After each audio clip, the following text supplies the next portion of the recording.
আসসালামু আলাইকুম। আজকের সর্বশেষ সংবাদ জানাবো আমি নুসরাত। প্রথমেই জানিয়ে দেব সংবাদ শিরোনাম।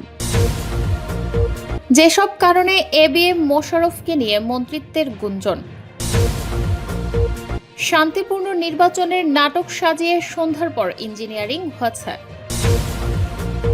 সর্বশেষ জানাবো মালয়েশিয়ায় 222 বাংলাদেশি গ্রেফতার। শিরোনাম শুনলেন, এবারে বিস্তারিত।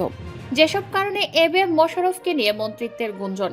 দক্ষিণাঞ্চলের অর্থনৈতিকভাবে গুরুত্বপূর্ণ সংসদীয় আসন পটুয়াখালী 4 কলাপাড়া রাঙ্গাবালী এই আসন থেকে নবনির্বাচিত সংসদ সদস্য বিএনপির কেন্দ্রীয় প্রশিক্ষণ বিষয়ক সম্পাদক এবিএম মোশাররফ হোসেনকে মন্ত্রিসভায় দেখতে চান স্থানীয়রা।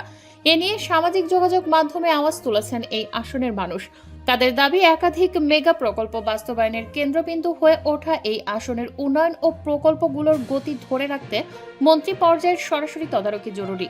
এই আসনের কলাপাড়ায় রয়েছে দেশের তৃতীয় সমুদ্র বন্দর পায়রা সমুদ্র বন্দর।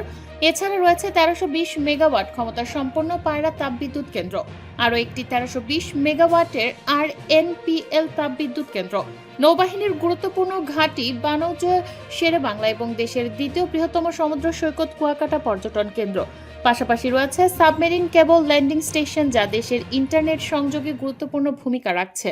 স্থানীয়দের মতে, এতগুলো জাতীয় ও আন্তর্জাতিক প্রকল্প একটি সংসদীয় আসনে থাকা সত্ত্বেও সঠিক তদারকি ও সমন্বয়ের অভাবে স্থানীয় মানুষের কর্মসংস্থান ও জীবন মানের প্রত্যাশিত পরিবর্তন এখনো দৃশ্যমান নয়। বিশেষ করে দ্বীপ উপজেলার রাঙ্গাবালী এখনও স্বাস্থ্যসেবা, নদী ভাঙ্গন রোধ, শিক্ষা ও যোগাযোগ খাতে পিছিয়ে। বিচ্ছিন্ন চরাঞ্চল ও দ্বীপ এলাকা হয় রাঙ্গাবালী দীর্ঘদিন ধরেই উন্নয়ন বৈষম্যের শিকার। তাই অবহেলিত এই জনপদকে এগিয়ে নিতে পটুয়াখালী 4 আসনে একজন পূর্ণমন্ত্রী থাকা জরুরি বলে মনে করছেন সচেতন মহল। তারা বলছেন, অতীতেও এ আসন থেকে মন্ত্রিত্বের নজির রয়েছে। পতিত আওয়ামী লীগ সরকারের আমলে 2008 সালের নির্বাচন পরবর্তী মন্ত্রী পরিষদে এই আসনের এমপিকে পানি সম্পদ প্রতিমন্ত্রী করা হয়। পরবর্তীতে 2024 সালে দলটি ক্ষমতাচ্যুত হওয়ার আগে এই আসনের এমপি ত্রাণ ও দুর্যোগ ব্যবস্থাপনা প্রতিমন্ত্রীর দায়িত্ব পালন করেন।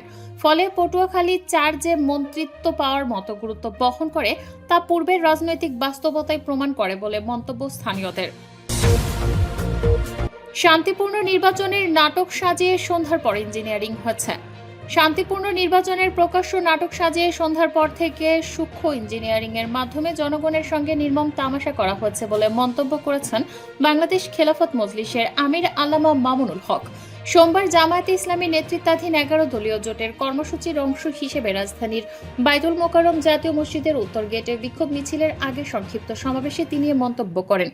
সারা দেশে নির্বাচন পরবর্তী সহিংসতা, নির্যাতন, নিপীড়ন, হত্যা, ধর্ষণ, অগ্নিসংযোগ, হামলা ও ভাঙচুরের প্রতিবাদে 11 দলীয় ঐক্য জোটের উদ্যোগে সোমবার বিকেলে এ কর্মসূচি আয়োজন করা হয়। পরে রাত 11:15টার দিকে জামায়াতের অফিসিয়াল ফেসবুক পেজে দেয়া এক পোস্টে এ তথ্য জানানো হয়েছে।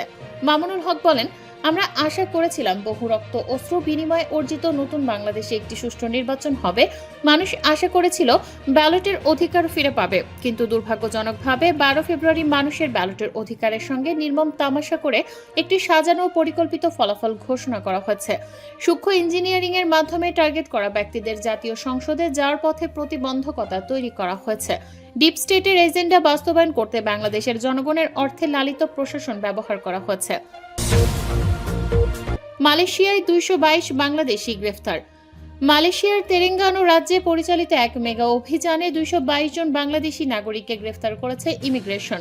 রোববার সকাল 10টা থেকে বিকাল 5টা পর্যন্ত এ অভিযান পরিচালিত হয়।